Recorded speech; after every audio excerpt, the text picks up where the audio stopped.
birthday, girl! Hindi pa. Happy birthday! Bukas, 33 years old ka na! Excuse me.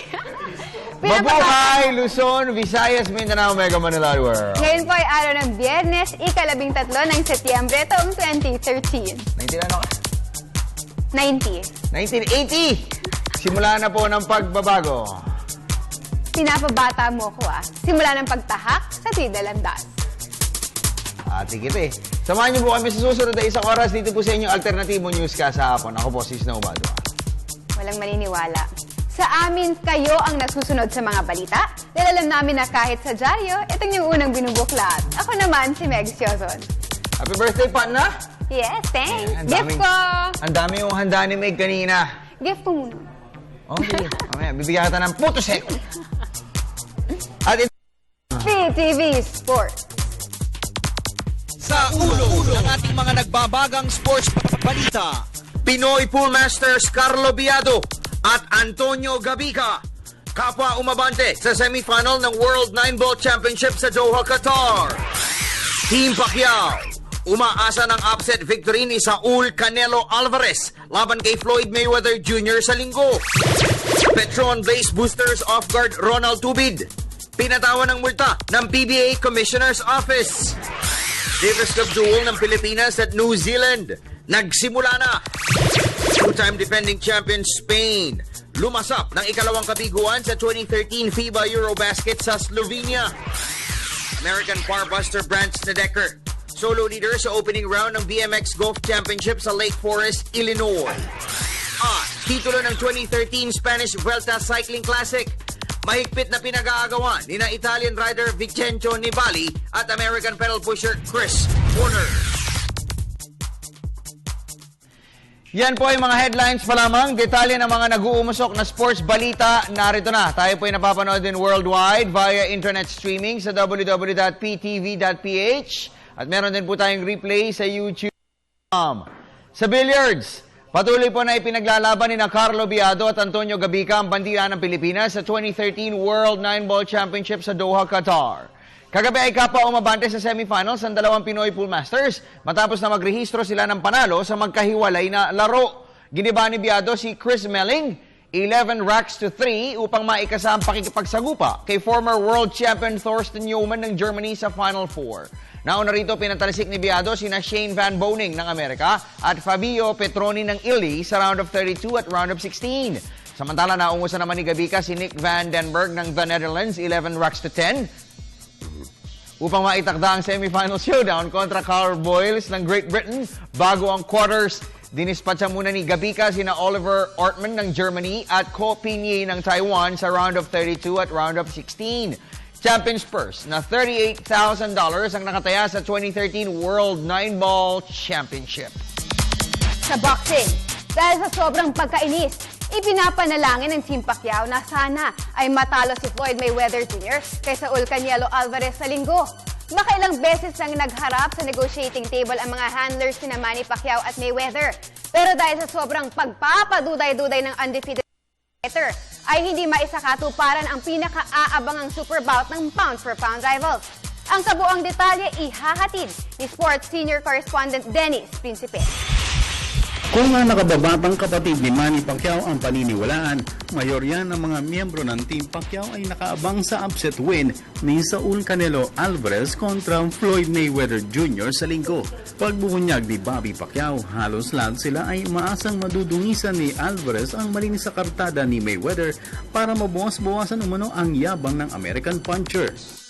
Yung ano yan? Actually, hindi naman nakaitikta sa amin yan eh. Saka hindi naman, gusto nga ni Manny, Alvarez, yabang yung leader.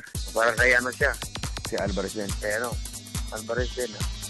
Kwento pa ni Bobby, gagamitin nila ang Alvarez fight para masilip ang kahinaan sa depensa ni Mayweather. Naniniwala ang grupo ni Bobby na halos magkapareho ng estilo na sugod ng sugod sina Pacquiao at Alvarez. Nakuha din kami ng idea dyan about that fight. Diyan na natin malalaman kung ano kasi siyempre si Alvarez is yung parang sugod yun si Mayweather is like fighter, yung parang boxer talaga ba. Diyan na makakuha din kami ng idea about that. Sana maging agresibo si Alvarez dyan kasi si Mayweather si Mayweather kasi matakbuhin ba yung style boxer talaga ba? Oo. Kailangan maging si Alvarez maging agresibo eh.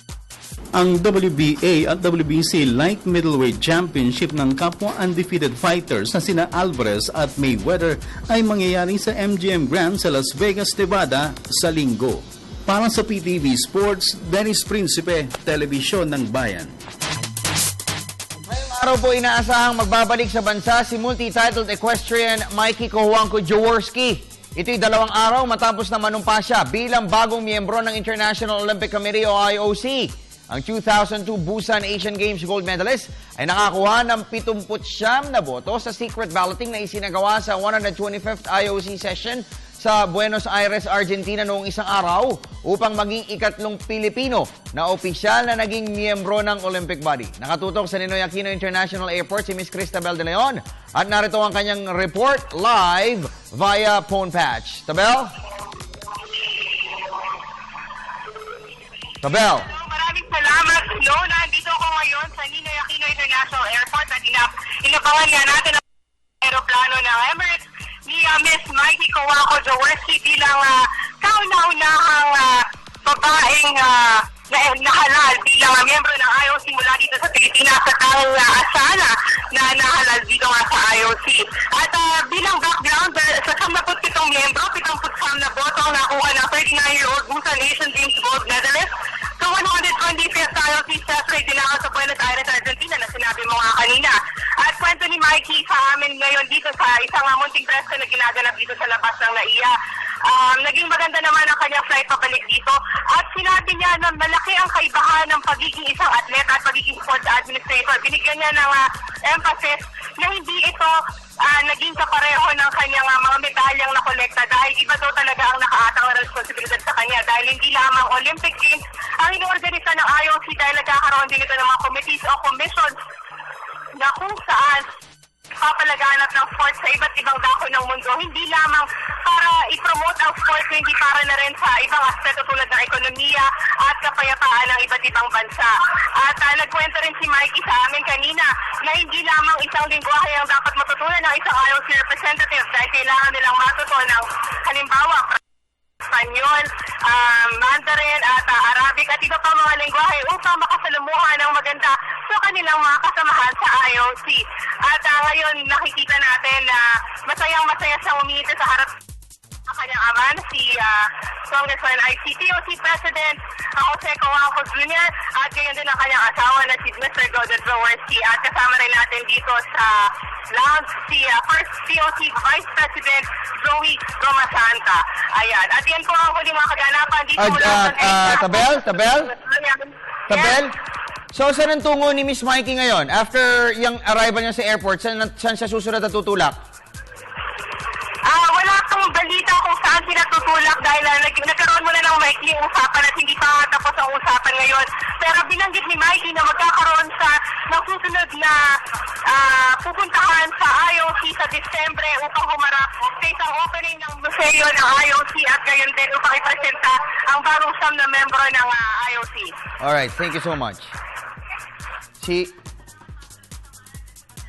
Cristabel De Leon po, nag-uulat ng live mula sa NAIA 1. Lipat tayo sa professional basketball. Tatangkain ng league leader Petron na mapalawig sa 7 laro ang kanilang winning streak sa pagpapatuloy ng aksyon sa elimination phase ng PBA Governors Cup ngayong araw. Makakatapat ng G. Abanilla mentored squad ang reigning Commissioner's Cup champion Alaska Aces sa tampok na laro sa PhilSports Arena sa Pasig City mamayang alas 7:30 ng gabi. Nagbabalik si Dennis Principe. Nakatitiyak man sila ng twice-to-beat advantage sa quarterfinals, hindi pa din nagpapabaya sa mga susunod na laro ang Petron. Mamayang gabi ay sasagupain ng Blaze Boosters ang umiinit din na Alaska Aces, ganap na alas 7:30 ng gabi sa PhilSports Arena. Ayon kay Boosters coach G. Abanilla, importante pa din na mahawakan nila ang liderato sa team standings upang mas maging maganda ang kanilang moral pagdating sa quarterfinals. Sa amin, we really want to build a good habit. And if you want to build a good habit, ang gusto mo talaga is to really play hard, work na things you have to work on, and just keep on improving. So right now, ang mindset namin is to all out and expect that Alas is going to come out really strong against us. We know that they need this win, so we're bracing ourselves for complication later. Hindi naman alintana ni Abanilla ang tatlong sunod-sunod na laro ng kanyang koponan ngayong linggo. Matapos ang kanilang panalo kontra Talk and Text noong Miyerkules at ang schedule mamayang gabi laban sa Alaska, sasabak pa sa aksyon ang Petron sa darating na linggo laban sa Global Port Batang Pier sa Cuneta Astrodome. Well, talagang masikip yung schedule namin, but ang maganda sa tingin ko is that we knew about it beforehand. So, napaghandaan namin kahit pa paano. But of course, talagang medyo mahirap yun because yung legs sa mga players ang tatamaan doon yung stamina, at the same time yung muscles nila.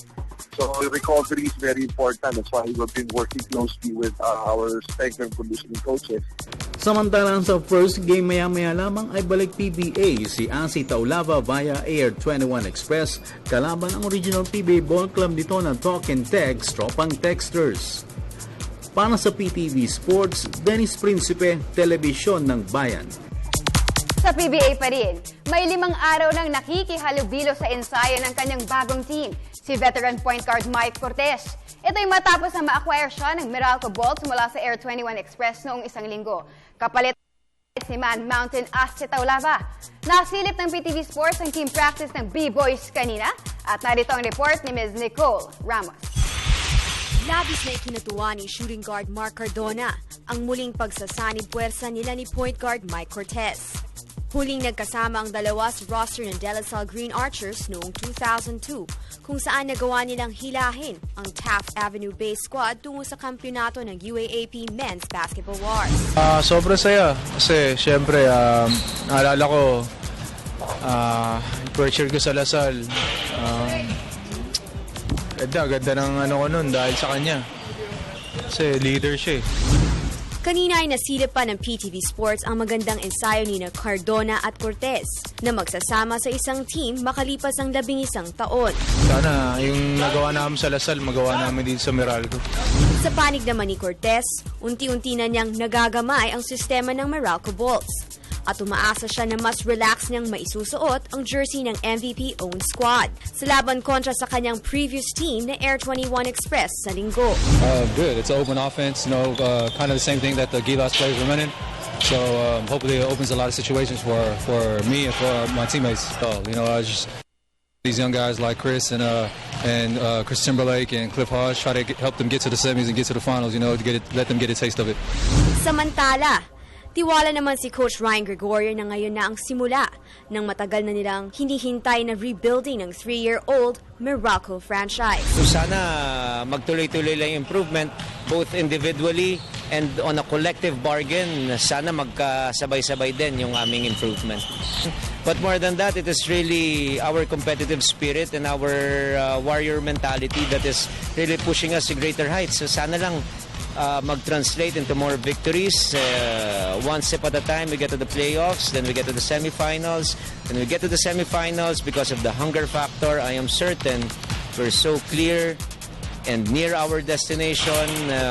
Hopefully we can get there. Si Cortez ay nakuha ng Meralco sa Air 21 noong isang linggo kapalit ng playing rights ni Asi Taulava. Para sa PTV Sports, Nicole Ramos, Telebisyon ng Bayan. Gandang hapon sa iyo, Coach Ryan Gregorio, at sa classmate-teammate mo, si Mr. Patrick Aquino. Sa Collegiate League, may pag-asa pa hong natatanaw ang Ateneo Blue Eagles sa kanilang asam na kumumpleto ng unprecedented 6 feet sa UAAP Men's Basketball Wars. 6 feet o 6 feet, yan ang kanilang tema ngayon. Ito po'y matapos na magdesisyon ng UAAP Board na pagtibayin ng panalo ng Arneo kontra UE Red Warriors noong linggo. Pero ang hindi po magandang balita para sa Katipunan Bay Squad, pinatawan ng karagdagang 1-game suspension ng liga si head coach Bo Perasol. Una nang nabigyan ng 1-game ban ang Ateneo bench tactician dahil sa pagkumpronta nito sa isang fan ng De La Salle Green Archers noong September 1, bago dinagdagan ng parusa sa kanya dahil naman sa panonood sa venue noong linggo habang nasa ilalim pa ng kanyang suspension. Dahil dito, hindi po makakasama ng Arneo si Perasol sa do-or-die game kontra UST Growling Tigers sa Miyerkules. Ika-4 at huling pwesto sa Final Four ang pinag-aagawan ng Eagles at ng Growling Tiger. Samantala, 2 araw bago ang UAAP cheer dance competitions. Tila may namumuong iringan sa pagitan ng 3 koponan na itinuturing na title contenders ngayong season. At ang sentro ng kanilang balitaktakan ay ang pagpasok ng mga gymnast sa cheer dance wars. May report si Ms. Keisha Halili. Epektibo ba ang paghira sa mga gymnasts bilang cheer dancers? Ito ang tanong na mabibigyan ng kasagutan sa UAAP cheer dance competition sa MOA Arena sa Pasay. Ayon kay FEU Cheering Squad coach Jacqueline Alota, sa nakalipas na 2 taon ay nag-focus ng husto sa pag-hire ng mga gymnasts mula sa palarong pambansa, ang last year's runner-up na National University Pep Squad. Hindi naman pahuling ito, pero they have all the gymnasts in the all wide Philippines. They can recruit, they can go to palarong pambansa just to recruit. They have the money. Hindi ko naman sabi kasi all of the teams are really practicing hard.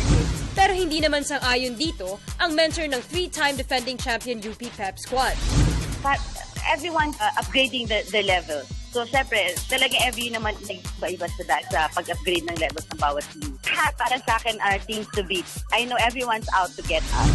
Depensa naman ang coaching staff ng NU, hindi sila ang unang gumamit ng predominantly gymnasts roster. Actually, hindi naman intention na maging gymnast lahat. It just happened na pinakamadaling turuan sa ngayon is mga gymnast kasi flexible na sila, magaling na silang tumambling. Mas madali para sa mga coaches na turuan sila sa taas or gumalaw sa gitna ng mats. At sa punto de vista naman ng mga miyembro ng NU Pep Squad, lamang na lamang talaga ang may kaalaman sa gymnastics. Dahil flexible sila, kaya't mas madaling na isa sa katuparan ang isang routine.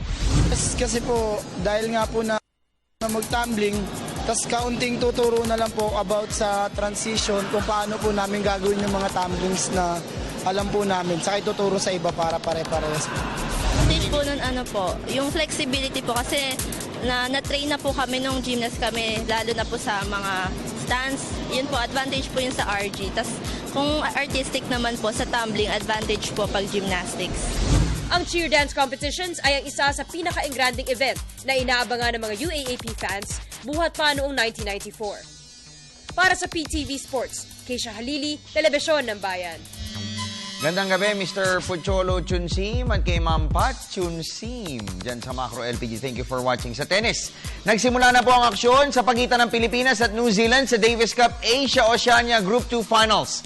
Kasalukuyan nakasalang po sa first singles si top Pinoy natter Ruben Gonzalez, katapat si Kiwi number 2 Michael Venus. Bago po ang laban, nangako ang mga Pinoy Davis Cuppers na ibubuhos ang lahat para makabalik sila sa dating pwesto sa Group 1 ng pinakamalaking men's team tennis competitions sa buong mundo. Ang pinakahuling kaganapan sa showdown ni Gonzalez at Venus, ihahatid ni Sports Radio Senior Correspondent Judith Caringal live via phone patch mula sa Plantation Bay Clay Court sa City, Cebu. Judith? Mahigpit na nagaganap na laban sa pagitan ni Ruben Gonzalez ng Pilipinas at ni Michael Venus ng New Zealand. Katatapos lang ng first set ng first singles na ito para sa araw na ito. At halos walang itulak at kaligin sa dalawang mga malalaro. Pero dahil nga po sa inspirasyon na ibinibigay ng halos mga 1,000 mga manonood dito para sa Team Philippines, nakuha ni Ruben Gonzalez ang first set sa score na 6-4 sa pamagitan ng kanyang mga volleys at passing shots na tumapat sa mga booming service, pati na yung mga powerful strokes nitong si Michael Venus ng New Zealand. Halos maaga sana na natatapos itong first set dahilan sa ika-7th game ng nasabing laro ay todo laban ang binigay ni Gonzalez matapos na siya ay unang manguna sa score na 4-2. Subalit matapos ang 7 deuces ay nabuha pa rin ng New Zealander ang nasabing laro. Natapos ang first set sa score na 6-4, around 50 minutes ang ginugol ng dalawang player upang tapusin ang opening set. Sa ongoing na second set, mukhang nakauna po dito ang koponan ng New Zealand at 1-0. Hindi naman kanina nangyari sa pagbukas ng unang set.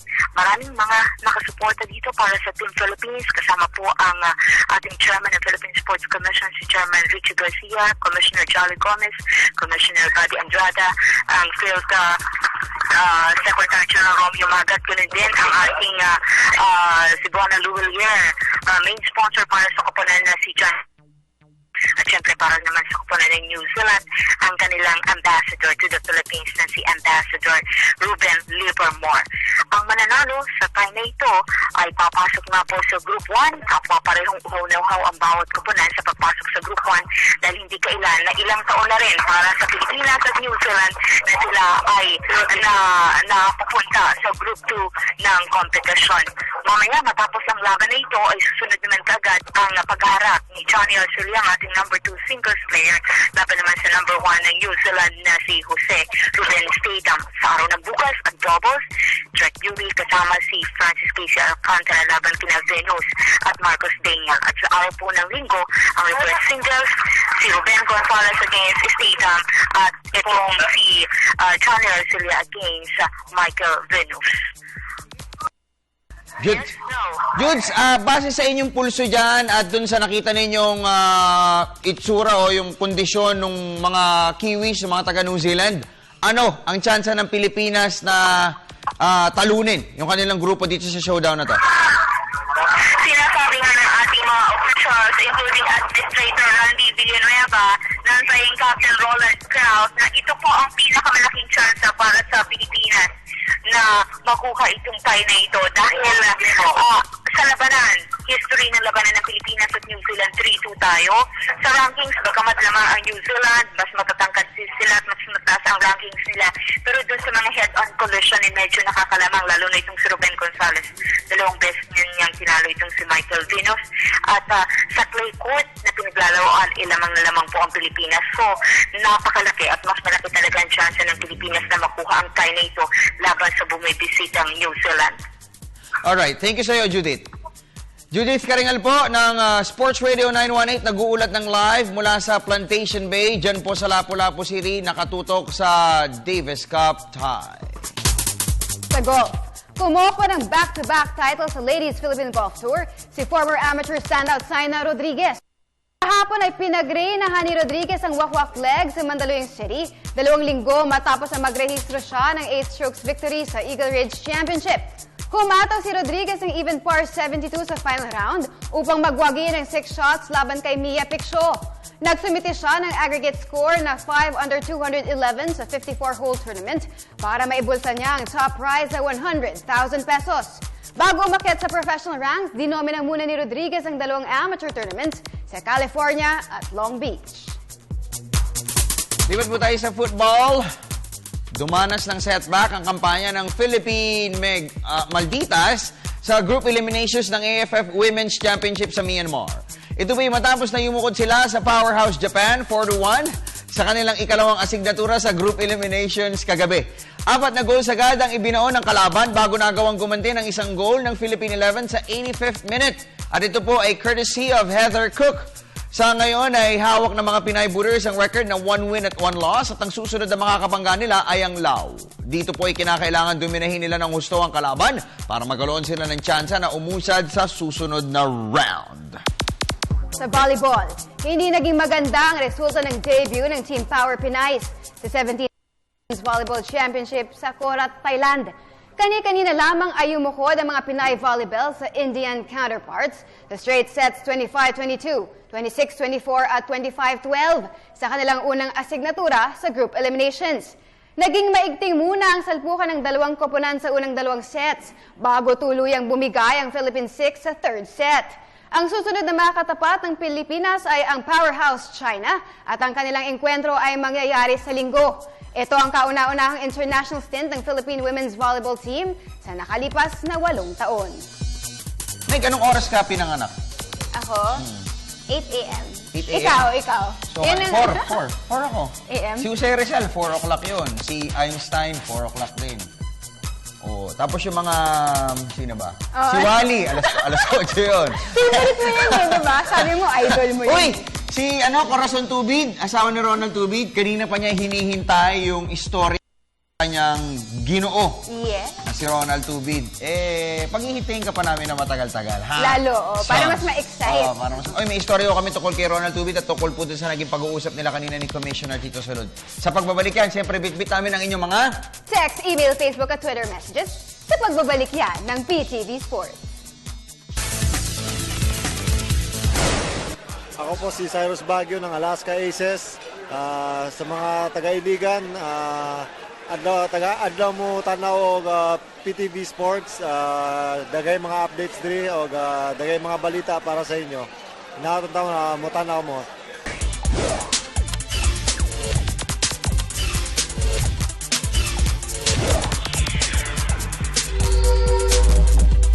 At nagbabalik ang PTV Sports. Welcome, Mr. Dennis Principe. Thank you, Dennis Principe. Ngayon mo, huwag ka magsasalita, mo siya. Magsalita. Tayo magsasalita ngayon. Ayaw magsalita, no? Tayo na naman. Wala kayo. Tapos sasabihin, hindi nyo naman ako pinagsasalita, Gagaling Kailan ko sinabi yun? Pero pag nakikinig ako sa inyo sa... Kailan ko sinabi yun? Kagabi. Kailan wala akong sinasabi. Okay, basa tayo. Pag nakikinig ako sa inyo sa Radyo 5, Brad, ikaw ang salita doon. Minsan naiingit ako sa kapartner mo eh. Bakit? Dahil siyempre, nakinig ka na ba sa Radyo 5? Gusto mo ninyong sumali sa amin. You have to do is... 92.3. Ano? 92.3 makinig ka. Direk, ha? Paglinggo, ano din siya. Ayan, game. Sala rito. Wala akong kinalaman dyan. Paano sila magte-text, Meg? Padala lang nila kanilang mga mensahe sa mga sumusunod. Pag Facebook, just type in facebook.com/PTV4Sports, twitter.com/PTV4Sports, ptvsports@mail.ptv.ph, or pag text naman, just type in radio space SR space name space message and send it to 2311 for Globe and Touch Mobile. 350 naman pag ikaw ay smart talk and text at Sun users. Okay. Ganda ng t-shirt niya, no? Kuya Ruben? Kuya Ruben, abot mo nga yung upuan na yun, please. Paupuin natin si Meg. Brad, birthday! Oo nga pala. Hindi na. Palakpakan niya naman si Miss Meg, si Oson. Kana. Ganito yan, parang yung mga... Ito. Hipan mo. Ito yung kay... Automatic kay candy mo. Ay, ganun mo na. Upo ka, ganyan yung mga panahon nila Pops Fernandez nung araw nakaupo eh. O, yan. Panahon mo? Liliit ako. Hindi, ayan. O, di ba, parang mas maganda dating, o. Mas maganda dating. Tapos, dyan ka na lang. Gawin ang bahala. Ayan. Ako na lang ganyan. Okay. Anyway, basa na tayo ng mga message. Uy, birthday yun ni Meg bukas. Ano ba tong kable na to? Happy birthday! Kulit. Okay, ha? Ano birthday wish mo pala muna? Secret na yun. Ha?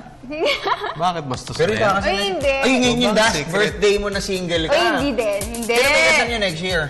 Hindi ko alam. Next year, Secret? Secret din. Upo ka lang! Huwag na, Okay. gusto ganyan. Okay, game. Basa. From Jaren's Maranan, tanong ko lang po kung may laban po ang Askels ngayong darating na October. At totoo po ba na may Philippines Cup? Salamat po. Alam ko sa Hong Kong ang laro nila eh. No? Hindi Hong Kong.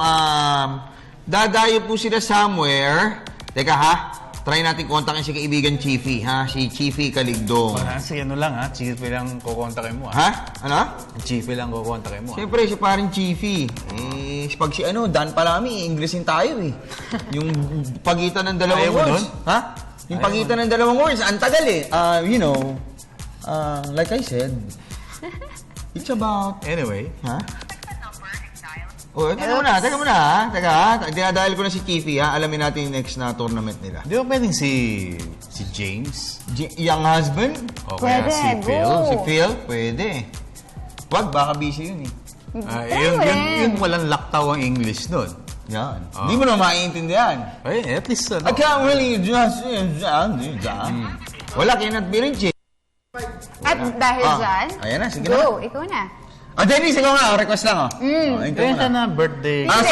Kanina pa ako nagsasalita. Anyway, ito na nga. I-arya na natin ito. Nakakaya kay Marisol eh. Marisol, ito na yung story ha. Maluwag po na tinanggap naman ni Talk and Text tropang texters flashy point guard Jason Castro ang paghingi ng paumanhin ni Petron Blaze Boosters defender Ronald Tubig. Ito po ikaugnay ng hard foul na ibinigay sa kanya ng Oton Iloilo dribbler Sa lopsided win ng Petron kontra Talk and Text noong Miyerkules. Narito ang report ni Ms. Ria Arevalo ng Sports Radio 918. Bagamat nakaligtas sa suspension, pinagmulta naman ng PBA Commissioner's Office si Petron Blaze Boosters guard Ronald Tubig. Ito'y kaugnay ng flagrant foul penalty 1 na nakomit ng Ilonggo dribbler laban kay Talk and Text tropang texter star guard Jason Castro noong isang gabi. Pinayin ako ano ko naman sa kanya na nagat na ng invitation niya. Iwasan lang nung gano'n sabi ko, nabigyan ko lang siguro pero wala akong intention na gano'n. Nauna rito, humingi ng paumanhin si Tubig kay Castro, isang araw matapos na aksidenteng tamaan niya sa tiyan ang puma-fast break na texter sa fourth quarter ng laro. Nagbabasketball kami talaga yun. Pero siguro, hindi ko naman intention talaga. Lamang kami ng 40, Fred. Kung titirahin ko yun, di sana, di ba? So, parang sa akin, hindi ko intention saktan siya. Idol ko nga siya, pre, sa Gilas. At bagamat bakas pa rin sa kanyang pananalita ang sama ng loob, agad na pinatawad naman ni Castro si Tubid. Hindi, okay lang sa akin yun. Pero, hindi ko alam kung bakit niya nagawa yun or ano. Pero kaya mo tanggapin yung apology niya? O hindi? Oo. Yeah, okay lang sa akin yan. Wala nang problema yan. So, okay kayo. Hindi ka gaganti ha? Baka pag next game nyo, gumanti ka. Ay, hindi. Samantala, pinaalalahanan naman ni PBA Commissioner Chito Salud si Tubid at ang iba pang enforcers ng liga na ilagay sa tamang lugar ang pagiging pisikal. Para sa PTV Sports, Ria Arevalo, Telebisyon ng Bayan. Tingin mo, Meg? Tingin ko parang wala naman masyadong intention ito. Ang ano naman doon, ang ano naman doon ng mga taga-Talking Text, naka-clench fist eh. Di ba? Siguro dahil habang tumatakbo. Oo nga. Hindi, pero ang ano doon, pwedeng sa momentum yung Brad eh. Hahabulin na gano'n ni Tubid, di ba? Diba? Anyway, ito pala yung asawa ni Ronald Tubid, si Corazon. Corazon, kumusta ka na? Good afternoon po. Ma'am Ason. Okay lang. Kumusta? Son, pwedeng pakipatay yung ano mo, yung audio ng TV mo, ayan, para magkaulinigan tayo na mauigi. Ito asawa ni Ronald Tubig to, ha? Okay. Son, gandang hapon sa'yo. Kumusta ka? Okay. Oo nga. Anyway, ito, audio. Okay, So, Son, anong nangyari kay Ron? Anong sinabi niya sa'yo? Kasi kagabi, mga 10 o'clock na yun, tumawag pa siya sa akin para ipaabot yung kanyang public apology, no? Oo, kasi ito, na dapat mag-apologize siya. Kasi baka isipin ng tao, hindi didn't intention. So, yung tao siya, diba? Agad siya, idol niya si idol niya si Castro. Favorite niya talaga si Jason. Okay. Pero ma'am, nakapag-usap na po ba sila? What? Nakapag-usap na po ba sila? Ni Jason? Ni Jason. Ay, parang hindi ba? Baka mamaya. Di ba bigay ng pocket? Tama ba? Air and pocket eh? Oo, air to. So, yung pag-uusap nila, yun sa akin lang, yung interview ko kay Ronald, tapos yung pinadinig ko kay Jason, parang ganun pa lang. Oo. Ikaw talaga naisip niya agad. Ba't naman ako? Ba't di si Reho? Di si Anha? Ba't ako? Ayun Gusto po niya marinig. Hindi, may sinasabi si Meg. Ano yung Meg? Gusto po daw niya marinig kung bakit siya. Bakit siya, Una-una sa lahat, napakagwapong tao. Yun. Gusto ko, yan, ha? Corazon, kumusta ba ang mata ni Ronald? Ha? Nandun sa credible, di ba? Dito mo. Pero si Ronald, nakasalamin na to, no? Makapal na rin salamin yan, no? Nakalap namin yung sis, Okay, anyway, Dennis, may tanong ka pa? Then siguro Corazon about the Marison na lang, Marison. About ang tawag doon yung nangyari. Ano bang sinabi sa'yo ni Ronald yung talagang nangyari that incident na nagkabanggaan sila ni or nabigyan niya kumbaga itong si Jason Castro? Hindi, actually, yung bola yata talaga yung hinahabol niya. Medyo nagtikitan lang. Hindi naman talaga, ang niya, target niya is talagang they called it na cheap shot. Hindi naman kasi they were up by 40 na rin. So, hindi na kailangan, di ba? Parang gano'n. Tsaka gusto niya yun si Castro, napadliin lang yata. Yung intentional. Ito, ikaw tanungin kita, ha? Lagi kayong magkatabi ni Ronald. Bago kayo matulog, magkukuntuhan pa kayong ganyan, di ba? Anong image ba ang gustong ilabas ngayon ni Ronald sa PBA? Ano ba? Bad boy ba? Enforcer? Scorer? Ano? Mating idol? The heart Sakto Ano? Natawa ko sa posing mo, sakto din siya matulog. Huwag na matulog si Ronald, eh. Yung posing mo kanina. Paano si Ronald matulog? Hindi, pero anong gusto niya kayang i-portray na yun? Kumbaga, paano makikilala si Ronald Tubig? Kasi siya talaga more sa defense talaga. Alam naman niya yun, aminado siya. Sa-defense talaga siya. So, diba, yun ang niya talaga. Pero good boy din naman siya na hindi lang kapag paniwala pag minsan siya, di ba parang maangas masyado yung Pero hindi nananakit yan eh, no? Ikaw ba nasaktan ka na niya? Ha? Ay, hindi. Ako yata. Ikaw nananakit dun eh. No, minsan nagsusumbong yun eh. Di ba? Okay. Anyway. Ang target nga niya ano, Sportsmanship Award. So. Yun, ba? Next year na siguro yun. Wag muna ngayon. Napatawag. Okay. Son, thank you ha. Pati yung dalawang babies natin dyan, no? Ha? Thank you, Ben. Thank you ha. Yung baby mo, yung dalawang baby dyan. Pero yung pinanganak ng 15, February 15. Oo nga eh. Dito. Galing. Ang galing nyo rin tumiming ni Ronald. Pareho ng pangakapanganakan eh, no? Magandang tawag dyan. 2 for 2 sa free throw. Hindi kambal, pero pareho ng birthday. Okay. Thank you, Ron. Son, Marison, thank you ha. Okay. Thank you, sir. Thank you sa lahat sa inyo. Thank you. Naku, nakalimutan. Thank you. Nakalimutan natin ilabas yung picture ni Marison doon. No? Okay. Anyway, so, may update tayo. Yung next for ASCAL is the Peace Cup in Bacolod, October 11 to 15. Then they will go to Gulf region before training camp in Japan and Europe. From Miss Cecil. And speaking of Miss Cecil, tamo hiniwalay pa niya, ganyan siya katindi. Yung info sa inyo, yung bate sa akin. Pakigreet naman si Coach Bob. Football Connection, birthday din niya bukas. Happy birthday. Ka-birthday ni Meg. Okay, and... Ay, mababait yan. Ito lang, ihabol ko lang. Si Patrick, kaibigan ko sa Ford. Happy birthday daw sa daddy niya, si Mr. Cesar Kawili. Birthday niya bukas, pupunta ako. Sama ka, Dennis, alas 3. Babalik po agad ang... PTV Sport. Hi, I'm James Young. When you're watching PTV Sports.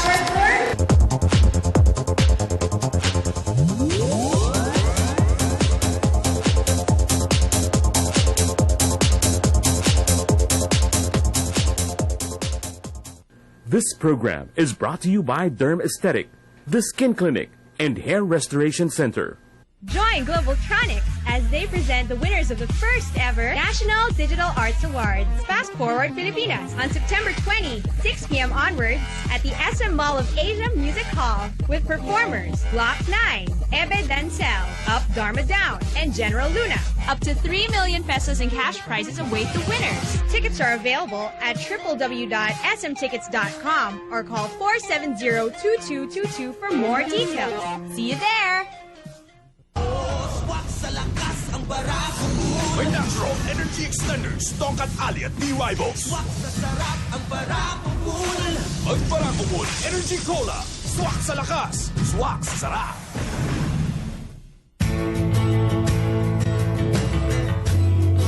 Abot kamay na rin po ang kapayapaan sa rehiyong matagal ng pinupunit ng nitong Oktubre po na nakaraang taon, nilagdaan ang Framework Agreement on the Bangsamoro.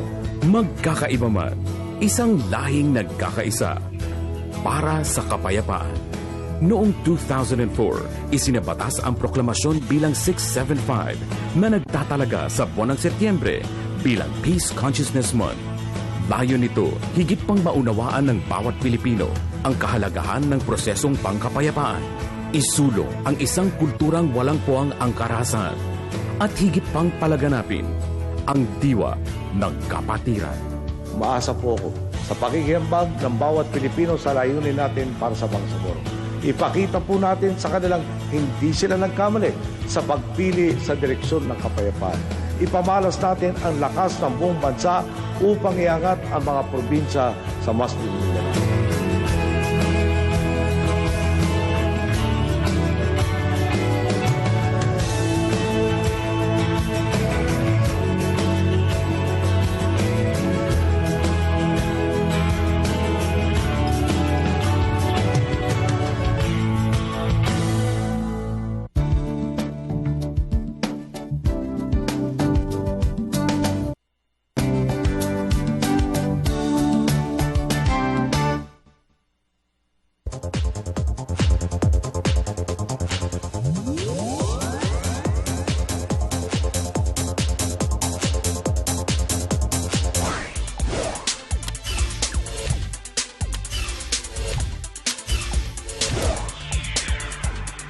Si Boss Egay Saragosa, ha? Boss, sir! Salamat po sa inyo, sir. Saludo tayo. Napakabait ng Oh, yes. boss natin na yan. Alam The mo ko best. siguro ako, mamamatay bukas, kasi mabubuhay ulit ako sa isang araw. Hahanap akong trabaho, kay Boss Egay ulit ako mag-apply. Tayo mga bukas. Kami na din. Baka hindi ako mabuhay. Okay, Boss Egay, salamat po sa panonood. Uy, si Bobby Pacquiao! Nanonood din. Oo. Yes, hello. Bobby Magandang Pacquiao. hapon. Uy, Bobby!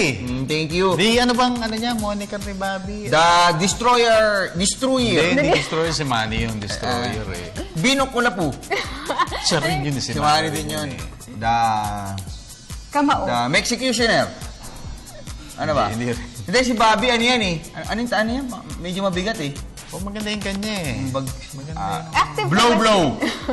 blow. Sige na, basta tayo. Yung mga taga-Cebuana lulir dyan, no? Hey, Visayas. Uy, Bobby, loko lang ha. Magkikita tayo dyan. Ko-cover ko yung punta ni Pacquiao training niya. Pagdating ni Roach. Sige, ikaw na. Go-cover ko din sa Macau. Tapos ikaw? Dito lang ako.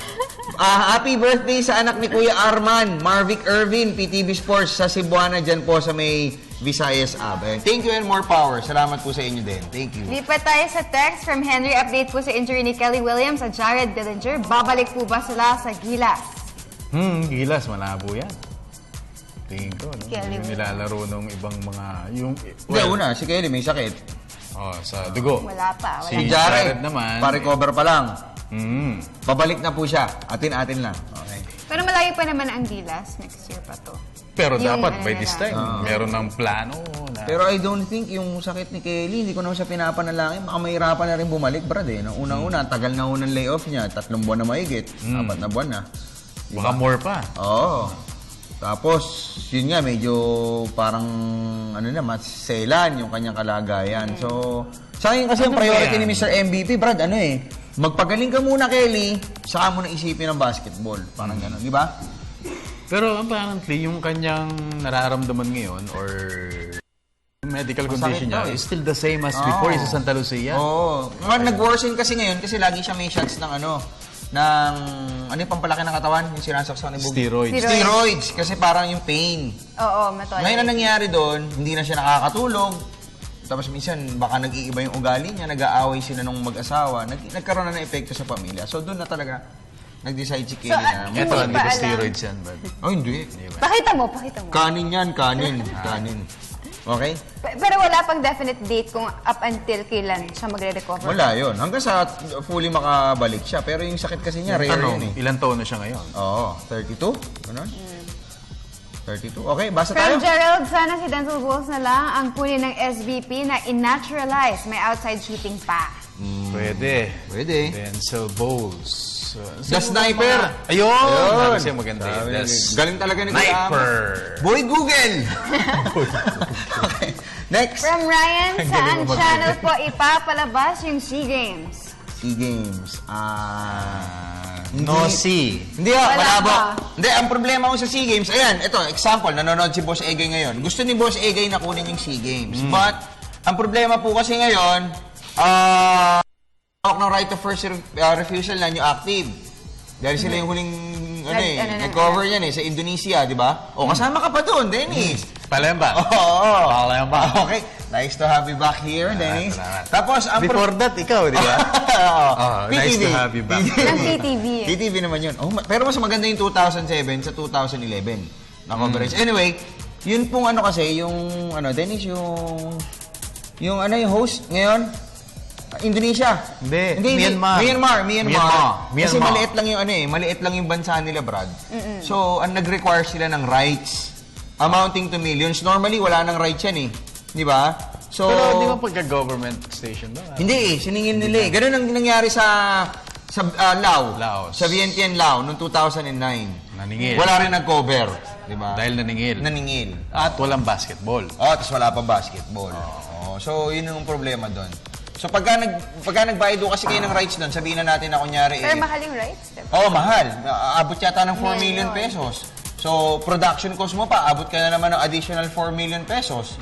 8 million, tas ang Eagles, walang basketball. Di ba yun? Yun ang masakit. Pero ngayon may basketball Meron. Pero madami rin na walang sport. Tsaka ang problema yung communication lines. Medyo, yung telecommunication natin, hindi pa ganun. Tsaka wala pa internet nga doon, mahina pa daw Oo, wala. Ka-progressive, hindi pa. Okay, basa Lipat tayo. tayo sa Facebook from Junior Honeypat, Picoro Francisco. Good PM, Sir Snow, makakatikim po ba tayo ng panalo sa FIBA World? Ano po ba ang maganda gawin sa Gilas?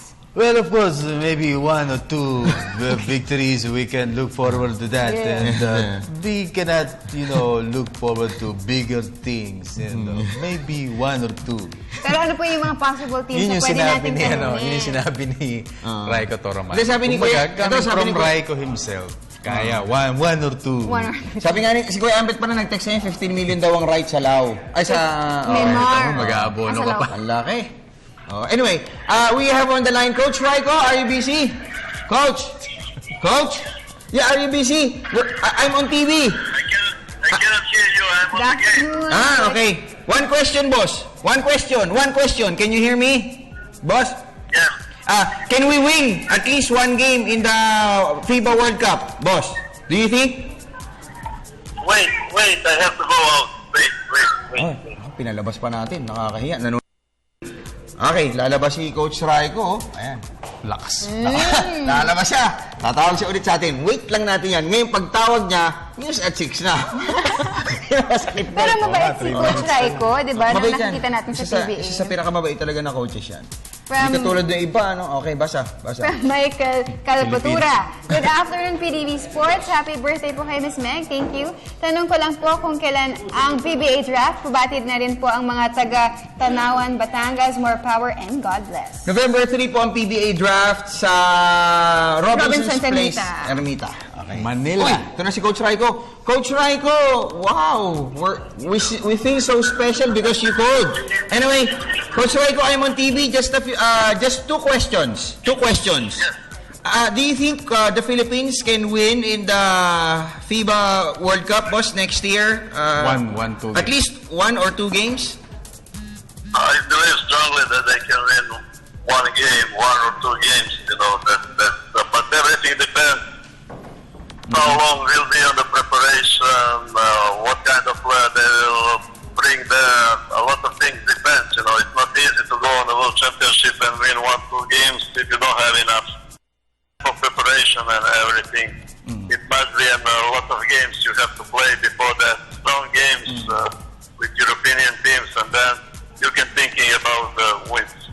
Okay. So what's the ideal length of preparation for the World Championships, boss? Because in the last FIBA Asia Championships, we had 2.5 months. I think 3 months is real good time for preparation and to play between 15 and 18 games. That will be either. Okay, so right now, boss, right now, some of the powerhouse nations are, experiencing upset losses from, not so heralded teams. You think, like Spain, they suffered their second loss in the Eurobasket. You think that can provide inspiration for us Filipinos, Coach Raiko? I know it's very difficult to touch Spain. It's very difficult because that's a different level. They have 5 NBA players. Maybe all the team in European, they are playing now in 16 teams, better than Team Tunisia, but with the preparation game with them, and I think that you can not expect it to win against European teams like Spain or like France, but you have to be, your goal must be to be competitive with them, to play tough games.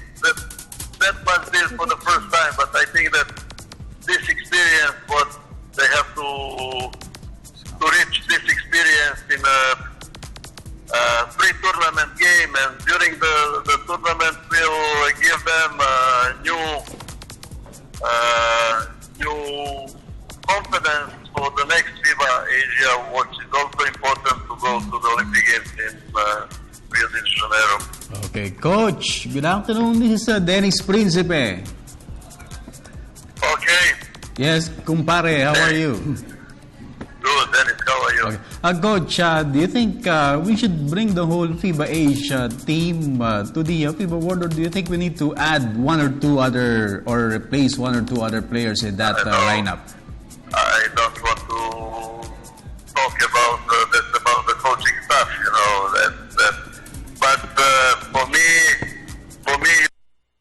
not just about this game, this World Championship. You have to think what will be the next. What will be, who will play on FIBA Asia 2015. That can be the crucial. You can win or 1 or 2 games on the World Championship, but you will never reach the quarterfinals.